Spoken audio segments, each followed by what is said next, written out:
Where do you want to take all the smoke? Because you guys have done so much in such a little amount of time. I feel like you guys have really put a stake as just the premier basketball podcast. I think you guys in my opinion, you guys are the best. Appreciate that, man. Thank you.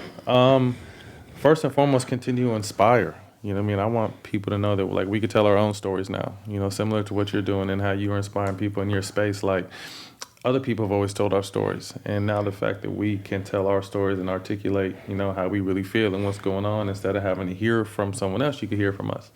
So first and foremost, we want to continue to do that, but then just, create great content. I think that, the secret to our success is, like, that's really my brother. Mm-hmm. You know what I mean? So, like, we can talk real shit to each other and say shit to each other that other people can't. You know what I mean? So we always keep it light and always joking on each other. When you come to All the Smoke, when you get there, we're most likely smoking, listening to music, eating good food, taking shots, like kickback. So we wanted just to create a really cool environment when you come fuck with us, that you just feel comfortable enough to kind of let your guard down.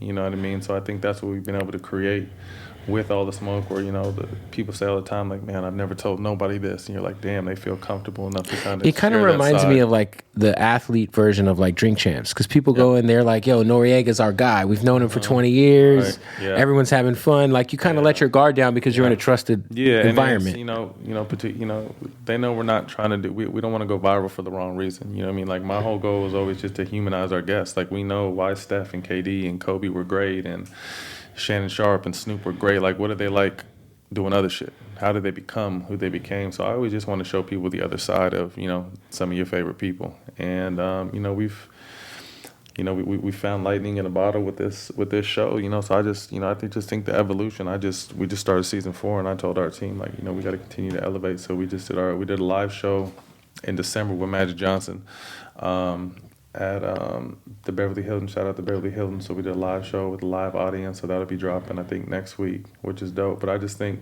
live shows, being on linear television as well as YouTube, getting on that real Showtime platform, and really kind of continuing to just spread our wings, man. It's been fun. Like, Showtime, big shout out to Showtime and Malcolm, who's kind of their in-house production. They just allow me to create a lot of other things outside of doing All the Smoke. They've allowed me to bring talent in, creating shows, producing shows. Like, I'm doing a bunch of different things under that umbrella. So I think it's obviously very beneficial for both of us. So it's been fun. Yeah. Do you feel like, because you have a documentary coming out about your life, right? No. So it was just a short, a thing called Revolution that just dropped on Apple, Amazon, all those kind of things. And it was just kind of a snippet of, life after basketball and what I was kind of doing at the time. I was bored right when I retired because I didn't really know what I wanted to do next. So we kind of just started filming my activism and, my street activism, my cannabis activism, fatherhood, like just what life was like as I was transitioning